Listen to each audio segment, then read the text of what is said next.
With 3 million members searching, SingleMuslim.com proudly sponsors Single Muslim Live.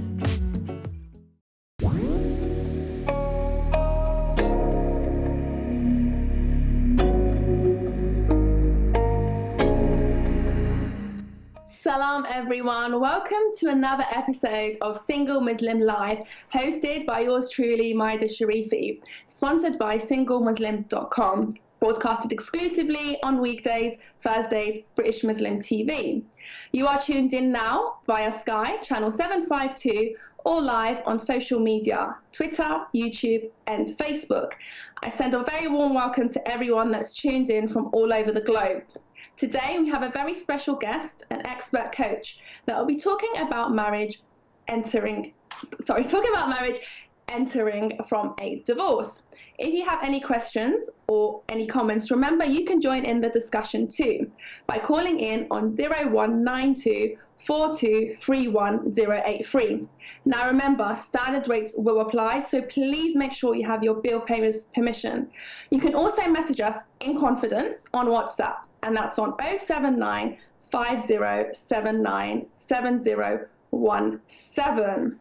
You are more than welcome to put in your questions throughout the show.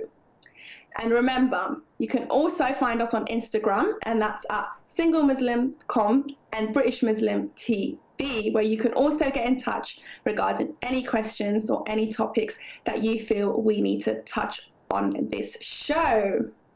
Now, I will introduce you to my guest now. We have the lovely Cordelia Gaffar. Send a very warm welcome to Cordelia Gaffar. Thank you for joining us today, Cordelia. Thank you for having me on the show, Maedeh. It's so nice to be here. Assalamu alaikum.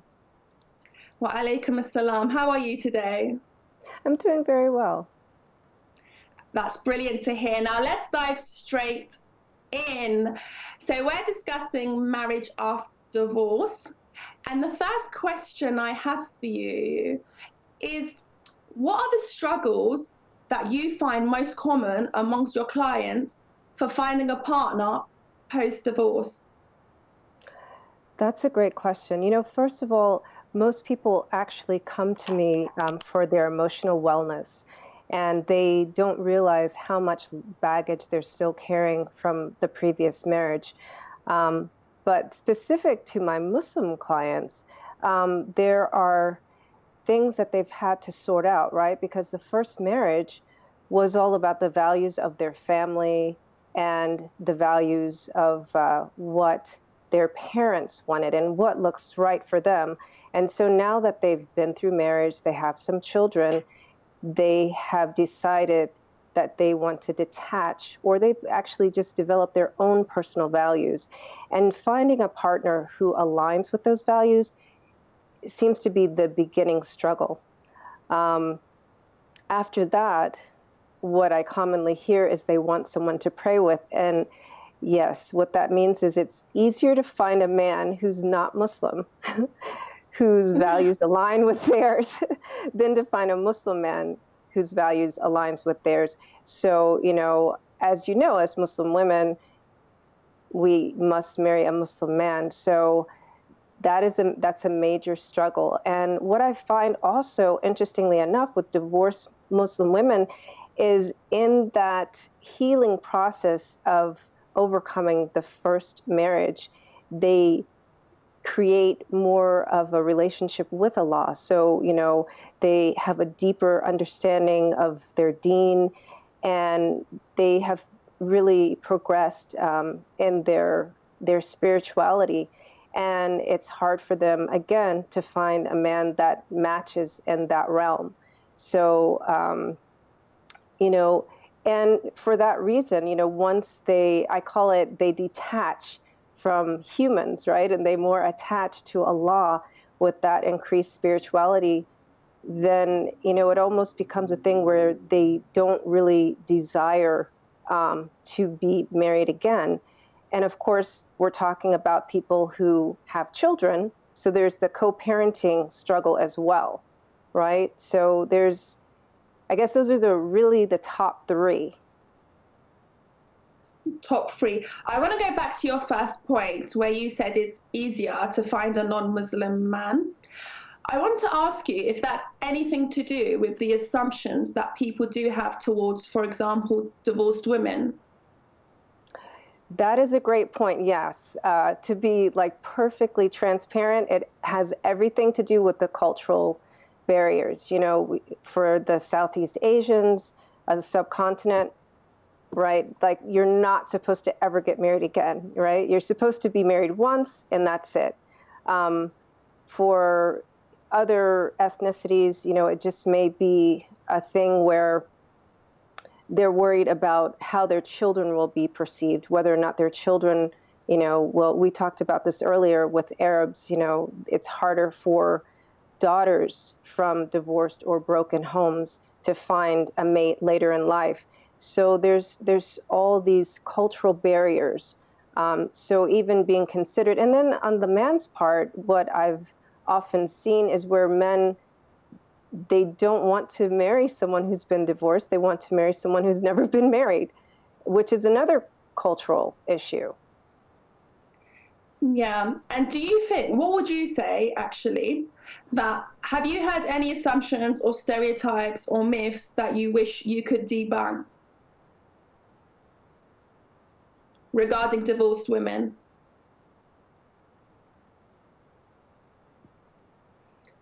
I think. Yes. So Hi, on my Cordelia. side, that, yeah, I lost you for a split second. So if you could just Don't worry, repeat that, that'd be lovely. Thank you. No worries.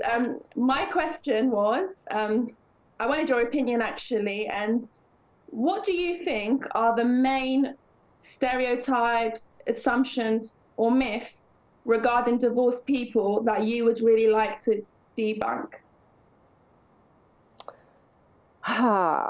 Wow. Where do I want to dig in first? You know, I want to start with the first point, right? Most often it's assumed that we're not, that divorced people are not religious, actually. And I find that truly not to be the case. At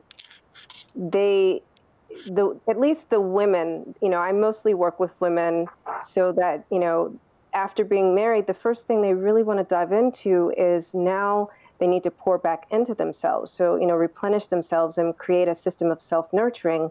And now that they know that the best way to do that is through their spirituality, it just opens a door that was never available to them because they were so busy with their husband that they didn't have that time for Allah. So that's the first myth that I'd really like to debunk, because part of whether it's more from the healing or more from the wanting to take better care of themselves, or just, you know, there is time now to do it. I'd have to say the first thing that I notice with all the Muslim women that I work with is that they definitely are, they have a deep spiritual practice and a really deep connection with Allah. And I feel that, you know, what I often hear from men is that, you know, well, I want a woman that's practicing. I want a woman who's religious. You know, I want a woman who is going to comply to the deen, right? And it's assumed that because, and I still think that goes back to culture, right? It's assumed because she didn't keep that marriage forever and ever the first time, that she's not going to be an obedient wife. And you know, we know that all we have to do really in life is to be obedient to Allah. And that is, that's the first myth. I can go on. Do you have... We actually have questions for you, Cordelia. Someone on WhatsApp asked, if I could, is there a limit to a number of times a woman can get married and divorce?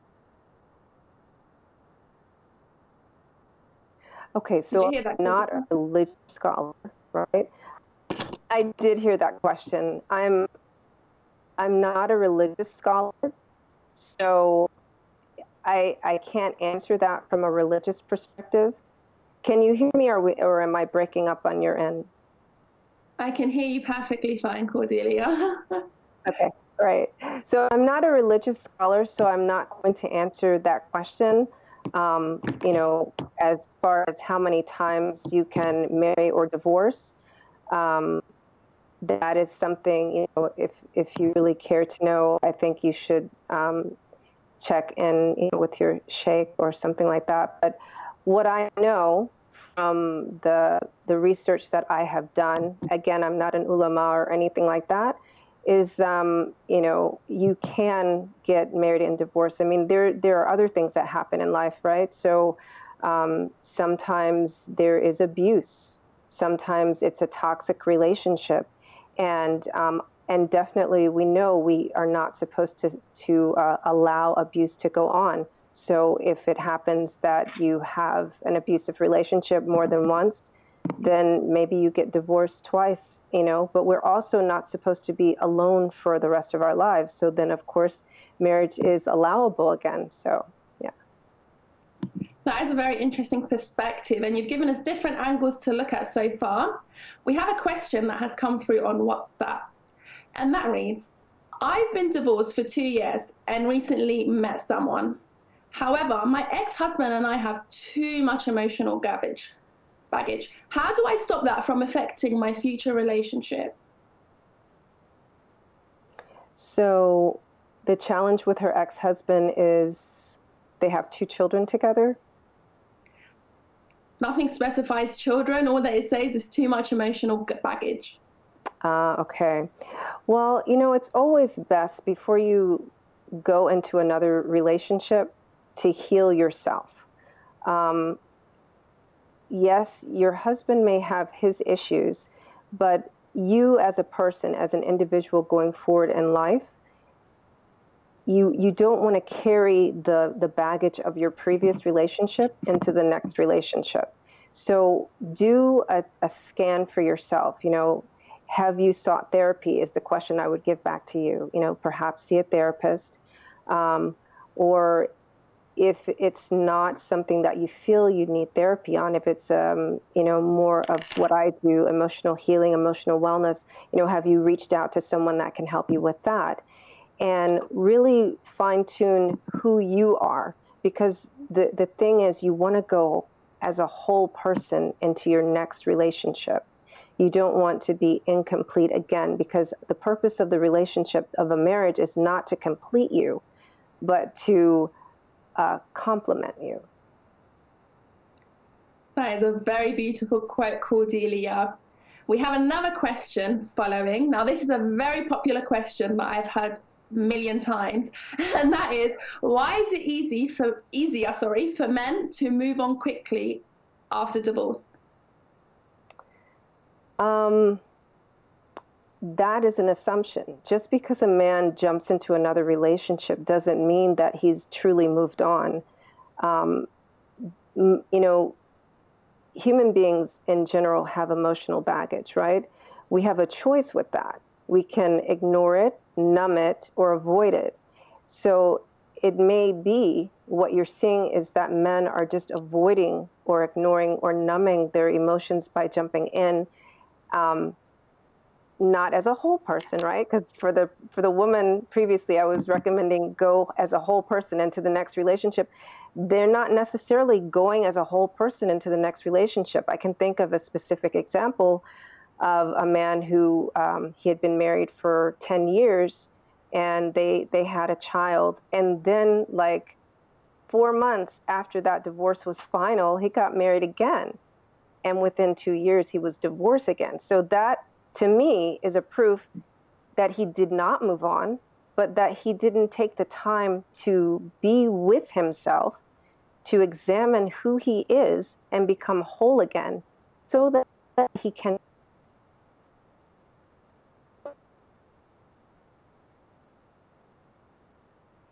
And now, these are very interesting points. So far, we've covered healing, spiritualism, emotions, and hopefully Cordelia will be with us shortly. We have so many messages and questions coming on WhatsApp and Facebook. I'll come to them all shortly. But Cordelia, let's finish off that point. So, just to end that point, if you can hear me well, again, Yes, we that can hear you. the man must, the man must be whole as well, right? Both the man and the woman must be whole. So just because you see a man get into another relationship, it doesn't mean that he's really truly moved on. The one example I just gave is where this man, he got married immediately after the previous divorce, and he was divorced again within 2 years. And I see this quite commonly. I can think of other men and communities here in the United States where, one man got married up to 5 times, within a 5-year period. So it's not that they're moving on. It's just that they're not allowing themselves to be whole. That is a very intriguing point. Now, going slightly back to what we discussed earlier in the show in terms of challenges people that are divorced find when they are looking for a partner, we actually had a message from a sister replying to one of our stories that I don't think it will ever happen. Being divorced with kids and shared custody. So the sister feels like she will never find a partner because she's divorced and she has kids with shared custody. What is your take on that? To me, again, that sounds like a barrier that she's created for herself. Again, I also don't know her, relationship with her ex-spouse, but in the process of healing from your previous marriage and taking care of those children, it's very important to take really good care of yourself emotionally. And the more strongly that you stand up for those kids, right? Stand up for what you desire in your life. Think of what future you want for yourself and bring that to the now. That's what you can create with your words, with your actions, with your desires. So if you're telling yourself, right, I have a concept that I call sweet talk. If you're telling yourself it's never going to happen, well, you're creating that reality. You have a choice to change your vocabulary. And, you can say, inshallah, I will get married again and co-parenting will be seamless and my partner will, complement me and my children will have 2 wonderful fathers and myself as the mother. That is a beautiful take on that. Now, Cordelia, of course, we can't ignore the big elephant in the room at the moment, and that's coronavirus. Now, during quarantine, divorce rates went higher. What is the reason behind that? Well, I think quite simply, people are not accustomed to being in close quarters with people that they're so intimately involved with. And this is, again, where we're having a chance to examine what our expectations are, right? So if your expectations are that your wife must do all these things, and it was working out as long as everybody went to work, the kids went to school, and now all of a sudden, everybody's working at home, the kids are even going to school at home, right? So it's a willingness to shift expectations, or maybe even make new agreements, or just have agreements for a change instead of expecting. Going back to the vocabulary piece, when you expect something, it's setting yourself up for disappointment, right? Because you didn't get the other person's buy-in. You didn't get the other person's opinion. You didn't ask what do they desire. You didn't ask what will make life easier for you. However, when you approach it from an agreement perspective, listen, honey, we both are working from home. Your hours are this, my hours are that. And then, can we trade off days on who's taking care of the virtual schooling, or if you live in a place where the kids actually go to school, you're going to have to be willing to create new agreements, to have a new perspective on how your relationship's going to be, because you have a whole different situation. And whatever your relationship paradigm was before, it's completely changed. And people are not willing to communicate. They're not willing to make agreements. And that's part of the problem. I know that we had talked off air a little bit about some clients that I've had, right? So there's a couple that I know of.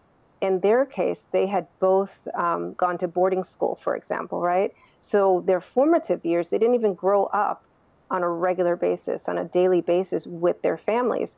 So making agreements wasn't a thing. It's an expectation in that environment, right? Rules, you abide by those rules. And then, it's like you're checking off a list. And so they went to boarding school, then they went to university, then they got married, they had their, high-level successful careers because they have all this great education, but they have no emotional intelligence. They have no how the human mind and the human heart works. They have no self-compassion, therefore they can't have any compassion for their partner, and they have no, self-forgiveness, so they can't have forgiveness for their partner. So then the relationship broke. And this, this is a prevailing issue, especially when you're in tight quarters. You can't run your household like a boarding school or, with a set of expectations. It's not the military. It is home and hearts. Brilliant. Now, I'm sure. Thank you so much to the WhatsApp user that did send in that question. And thank you, Cordelia. You've enlightened us with so much wisdom. And I am honored, as well as everyone watching globally, to be enlightened by that. Now, Cordelia, we have questions flooding for you on WhatsApp right now. And one of them is, how do you find a guy who is willing to marry a mum? How do you find a guy? You're a human being first. You're a woman first. So a man should see you for who you are, not for your titles, your labels, or even your children. If a man is viewing you, or even if you're viewing yourself as you're viewing yourself as a mom, you've taken away your womanhood already. You're saying that I am not me.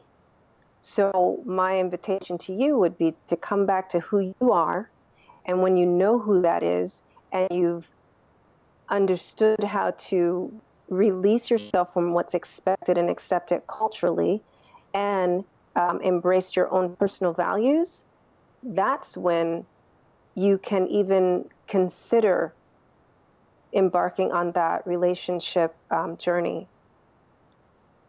Yeah, indeed. And Cordelia, while you was giving that answer, actually, we got a comment for you, and that was, I love listening to the presentations of British Muslim TV.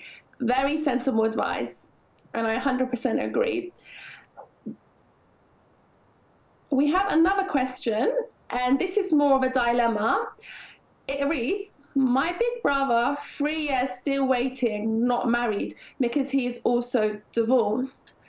Now, this does imply maybe you need another platform or the pool of people. There are online dating websites. We have SingleMuslim.com, where you can find single people, divorced, etc.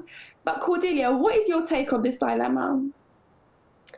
I mean, can we just say for a minute to get rid of labels?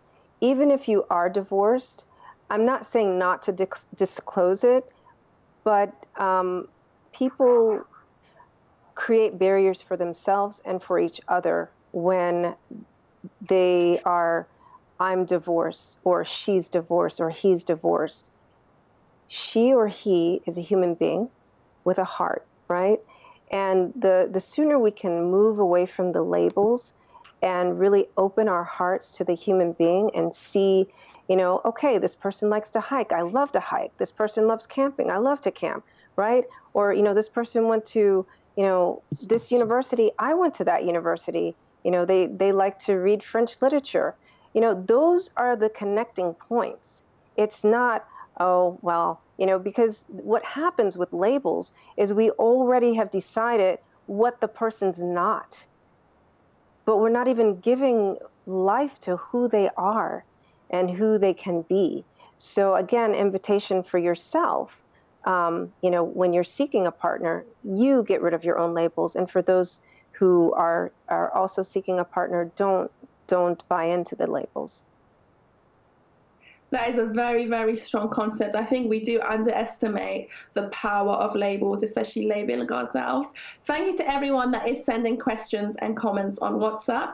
Remember, you can also call in on 0192 423 1083. Remember, standard rates do apply, so please make sure you have your bill payer's permission. Now, Cordelia, today I took a poll and I asked people would they date someone with kids, and a lot of the young Muslim women replied no, they wouldn't, and this is all to do with this idea that there will be conflict with the mother of the child, of that potential partner.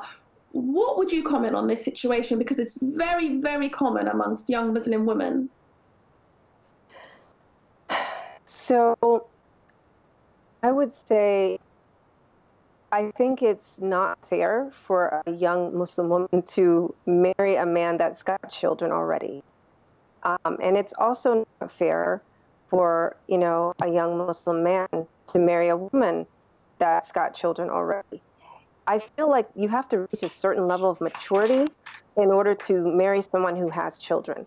So, for example, if you waited to get married, right? Even if it's your first marriage, you waited and you're, 35 years old, and this is your first marriage, at least you've reached a certain level of maturity. If you're 25, I can't say, and I can say this because I'm a mom and I have a child in that age range, I would not want her to marry a man that's got teenagers. I would not want her to marry a man that's got children. That's not fair. You should marry someone who, who's within your age range. If you're 35 years old and maybe you chose to get married later because you didn't want to have kids. So in this case, you've reached a certain level of maturity. You've skipped the whole thing of having to carry a baby in your body, woohoo, and you can just, marry someone who already has the kids.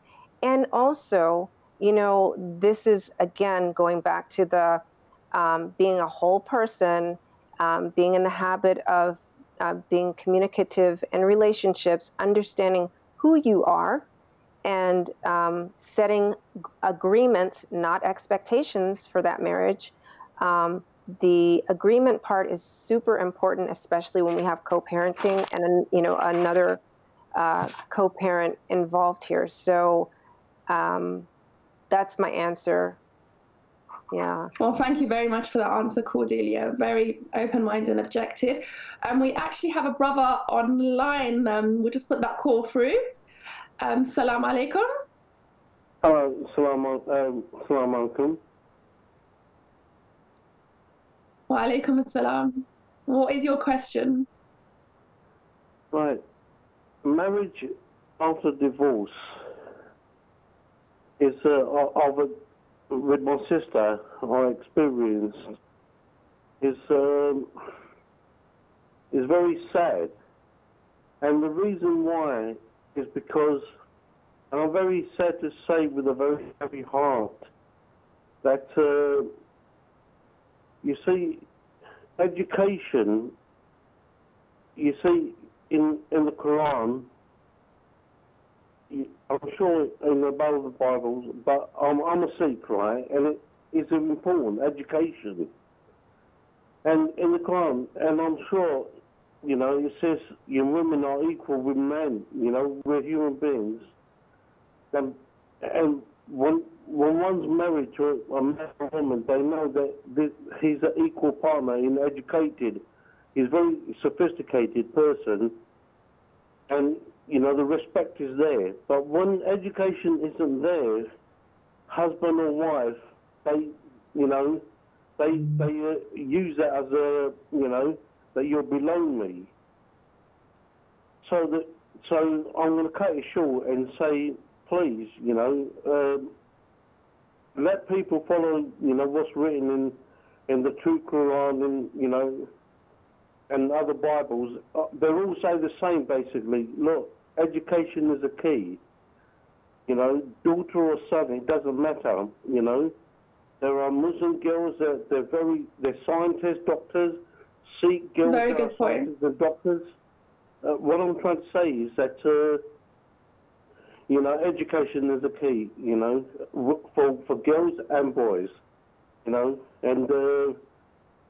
because, my sister wasn't educated. We grew up in the 70s with racism, and, in London, they used to say, what's that thing in your nose, that piece.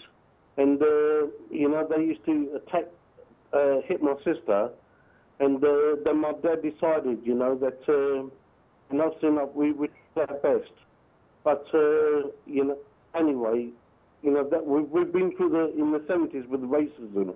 I saw with my sister, and because she didn't qualify in her exams because of racism, and then eventually she got married to, he used to beat her up. I beat my sister because he wasn't, he realised she didn't go through the exam process. And what I'm trying to say, quite frankly, is please stress to everybody that follow, your religion, what it says. Education is a key. Yes, that is some very good point, and we can definitely benefit from that point to stay educated.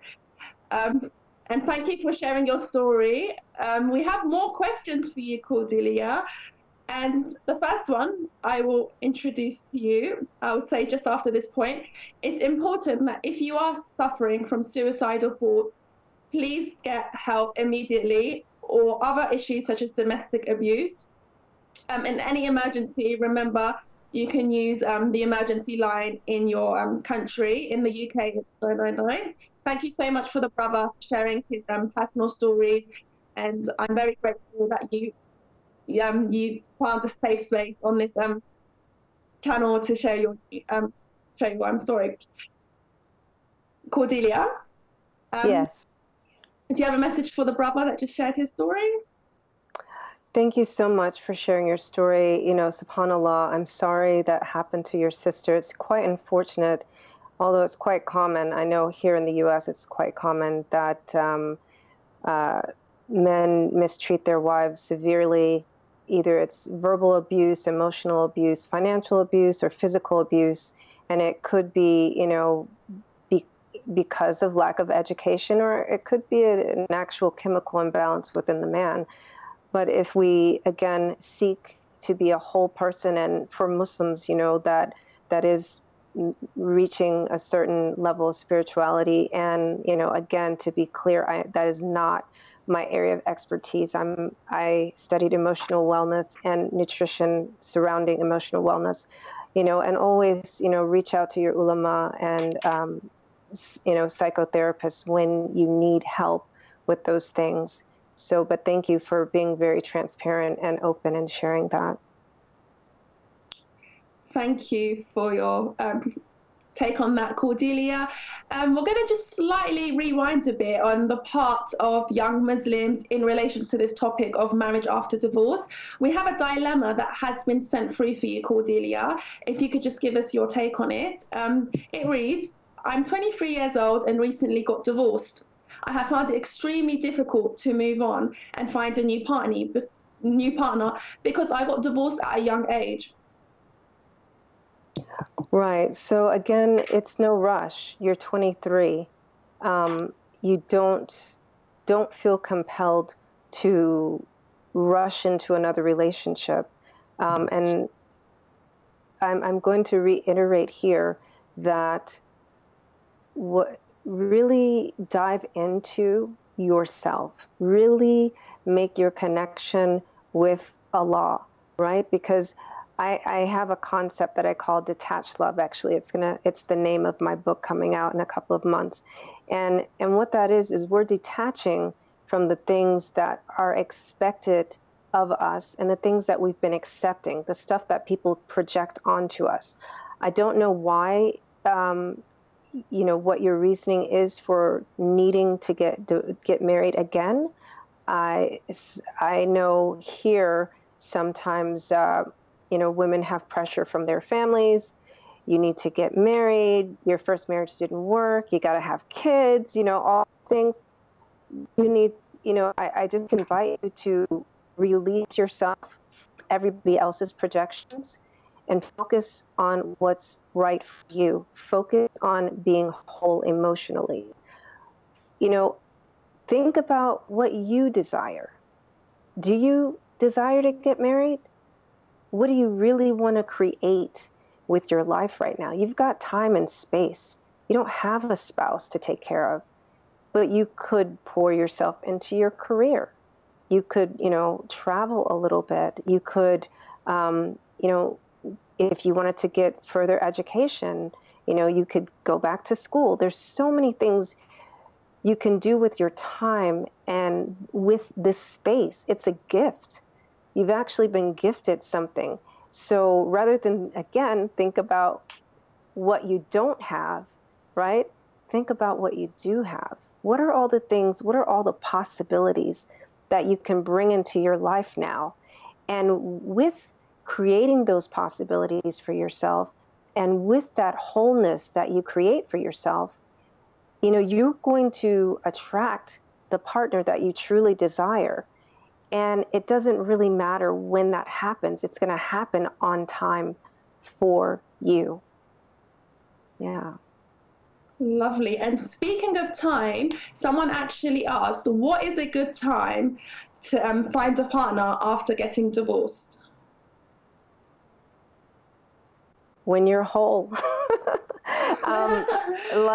That's so individual. I don't even know what to say because, some people, they can heal quite quickly. It might take them like 2-3 months, 6 months, a year. Others, it could take them, 5 years. It all depends on you as an individual. Yourself. When you have a loss in your life, that's what let's just call it what it is. Divorce is not a happy time, even if you didn't like your spouse, right? Even if you're like, yay, he's no longer in my life, it's still a loss. And there's a grieving period. And, I know like in books, they like to say, well, you only grieve like for, this long and then it's done. Yeah, there's no such thing. Grief is grief. And however you process that, here's the thing though. You have to welcome those dark emotions. You have to allow yourself to feel it. You got to feel it. You have to process it. You cannot, just grab some ice cream and some cookies and just, or, go shopping and like spend millions of dollars. No, you have to like face it. You're going to have to face down. Some of the women I work with, it's not glamorous. They spend, days and weeks just, in a puddle every night crying. It's okay. It's totally fine.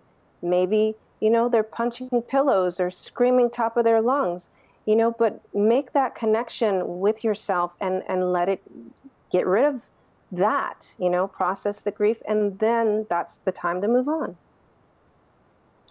Cordelia, you are showering us with some amazing advice. And we actually have a comment for you. It says, Sister Cordelia has amazing advice. Thank you. From Brother Imran. Oh, you're welcome. Thank you for sending us that comment. Please remember you can still send us comments through WhatsApp on 079 5079 7017. Cordelia, a message has come through for you, and it says, do you think it's selfish to never want to marry again?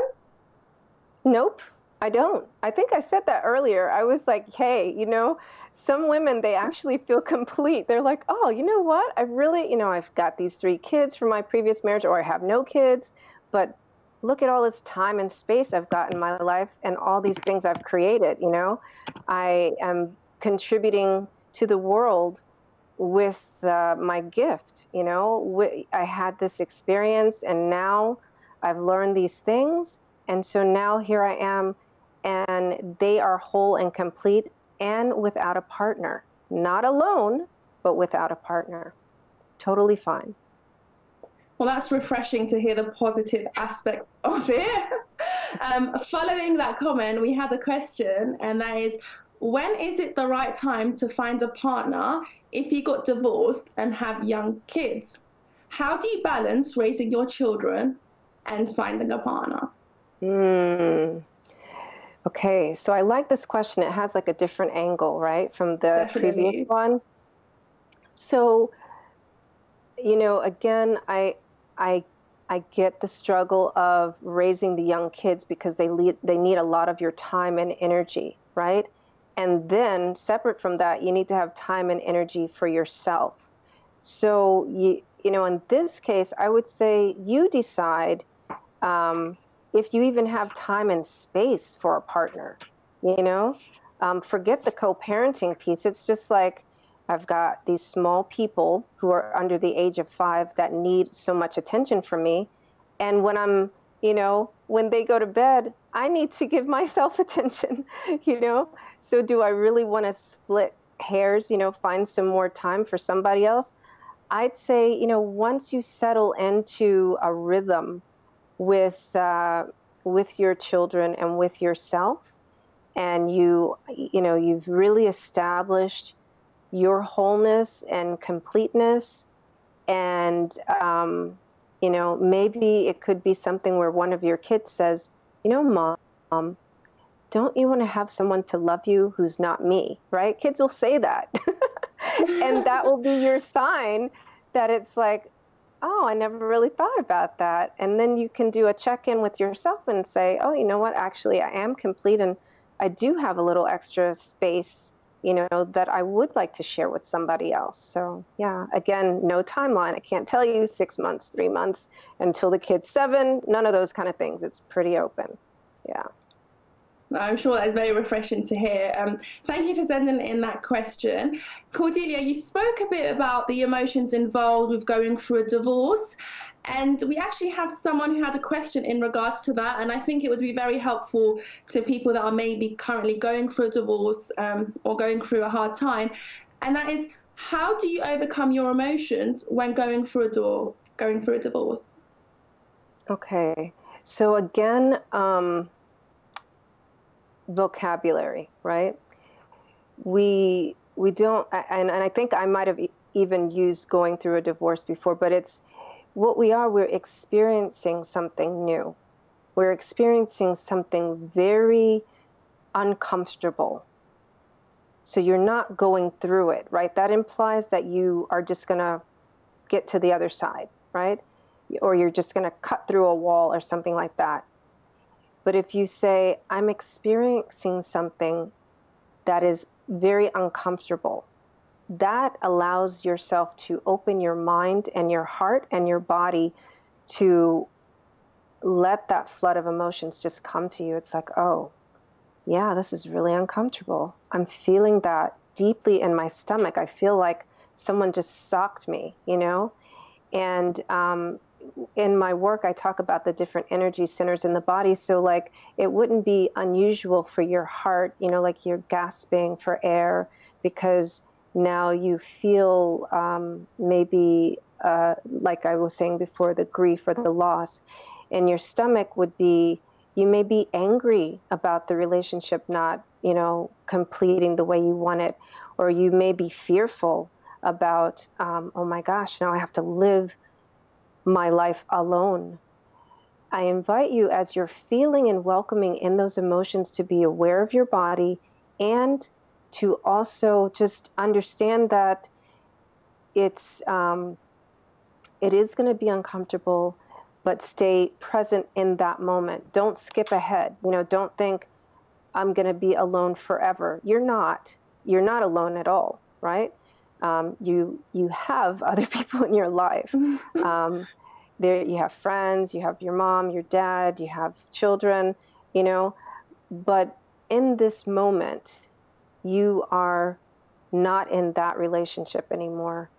And just be very aware, be very present, and stay in tune with your body, because sometimes when we have those emotions, they can be mistaken for other things. Like if you are gasping for air and you're feeling the grief, that mimics bronchitis, but you probably are not going to have bronchitis, but it will feel that way.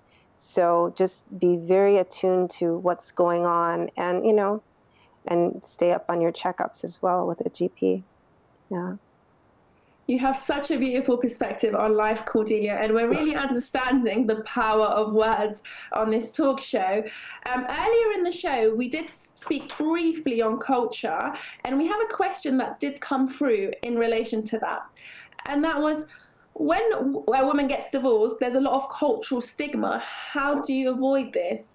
And when you answer this, Cordelia, I actually want you to include your angle, because you do work with a lot of women from different subcontinents, as you mentioned. So perhaps take that into consideration as well. How do we avoid different cultural stigmas? Yeah, I wish that this one was easy as vocabulary. It's just not, like I know I have a deep connection with women from the subcontinent, right? And I know in particular Pakistani and Bangladeshi women, this is a big problem. Indian women,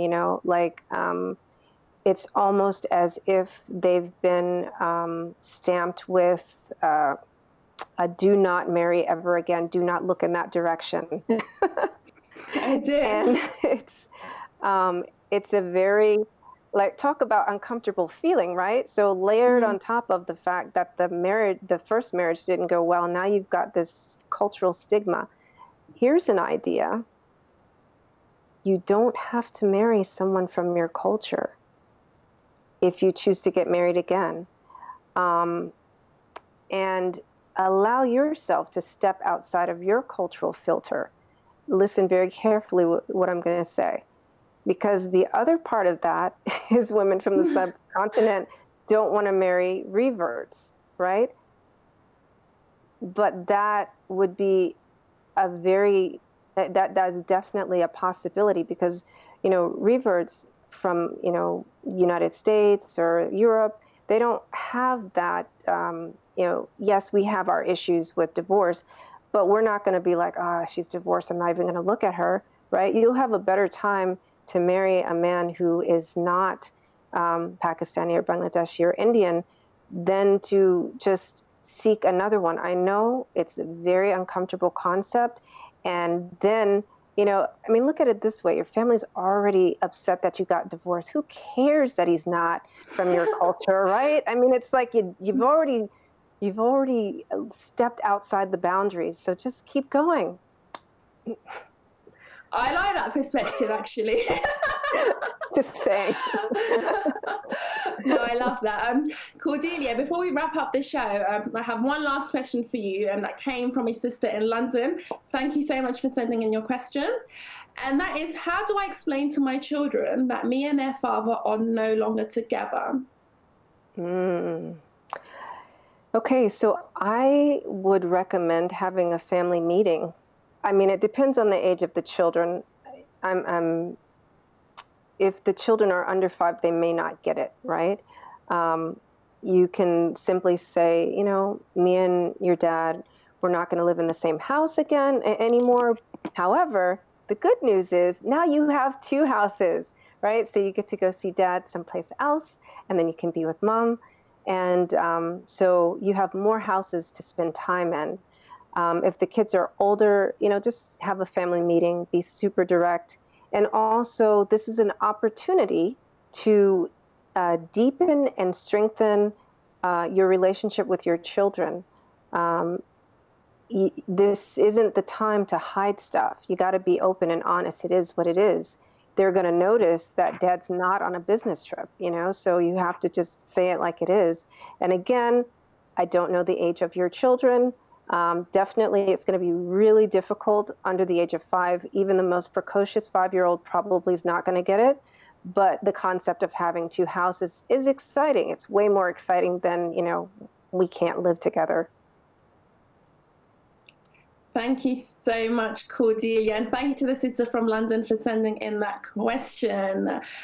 Cordelia, before we wrap up the show, what would your advice be to single, divorced Muslims who are looking for a partner and do want to get married? Yeah, I invite you to really dive into your wholeness and really know what your personal values are, because that's going to be the driving factor for your next relationship. It's going to be how you're going to show up powerfully in the next relationship. You want to make sure that you're finding someone who can complement you, not complete you. And I'm going to paraphrase one of my favorite quotes from Eartha Kitt. The purpose of love is to find someone who can be in love with you, not fulfill a love deficit. So be mindful of that. If you find that you're seeking a partner because, oh, I can't do this or I'm missing that, then you need to wait and you need to pour back into yourself and understand how to be in love with yourself, so that, and when you're in that space that you're in love with yourself, you're going to automatically, people are going to come to you what is it? Bees to flowers, right? They're going to just be like, there's something about you. You're just amazing, right? So that'll be a clue that you're in that right space where you know who you are, you know what your values are, and now you can find a partner to complement you. We're really big on self-love today, aren't we, Cordelia? In general, I mean, that is really the only way to live. You cannot, if you're married right now, for example, examine, why is your marriage breaking? Are you complete as a human being? You could stop the divorce, for those of you who may be listening and not single or not divorced, but you're suffering, or you're struggling because of the close quarters of COVID, right? And examine that. You can take on some of the things I've said today about having agreements instead of expectations. Are you a whole person? Are you expecting your wife to complete you or expecting your husband to complete you? So like, if we're not coming from a place of self-compassion, we can't have that for somebody else. If we don't have, what I'm noticing is, like, the longer you live, the less you judge. If you're still judging, you have no self-forgiveness.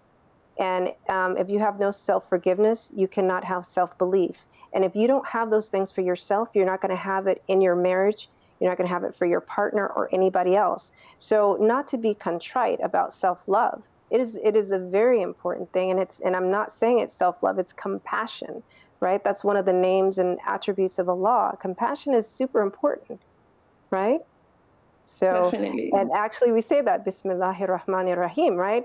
The most compassionate, the most merciful. If you don't have that, you cannot be you're not going to have a successful relationship, whether you're currently married or you're seeking a new marriage. Definitely. That was a beautiful connection you made there, Cordelia. I really love that. And I'm sure our audience from all over the world do.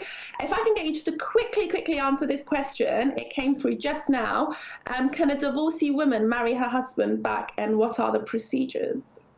Wow. Okay. Again, I'm not an ulama, so I don't know about the procedures, but this actually came up like last week in a conversation. Yes, you can marry your husband again. I know that there's a hadith about it, but I'm not going to even go there. And, I'm not going to paraphrase hadith, but I know that you can remarry your husband. And I'm, again, check with your local masjid and find out the proper procedures. I'm guessing you have another nikah, another walima. Woohoo! Lots of food. Yeah. So, yeah. Oh, thank you for Cordelia, and thank you to the brother that sent in that question. It's been a very eventful night. We've all been showered with plenty of wisdom. And you know what, Cordelia? It is very clear, and I do genuinely understand why you have been nominated for so many awards this year. And thank you so much for joining us in today's show. It has been a true honor hosting you. Thank you for having me. It's been a pleasure being here tonight. Thank you so much. And you know what? Cordelia is a very special guest, everyone. She joins us here all the way from America. And speaking of global, thank you to everyone that has tuned in from all over the world. Remember, you can still join in the discussion and join other discussions by contacting us on 07950797017. And I'd like to again thank you, Cordelia. Absolutely, my pleasure. Thank you so much. And for more Islamic questions, you can put them through to Ask the Alim, who we do have on Thursdays, such as next Tuesday. But I'll be back again for another edition of Single Muslim Live next Thursday at 9:30 p.m. And you can tune in via Sky Channel 752 or also watch us live on our social media platforms such as Twitter, YouTube and Facebook, but also on Instagram. We'll see you again next Thursday, inshallah. Assalamu alaikum.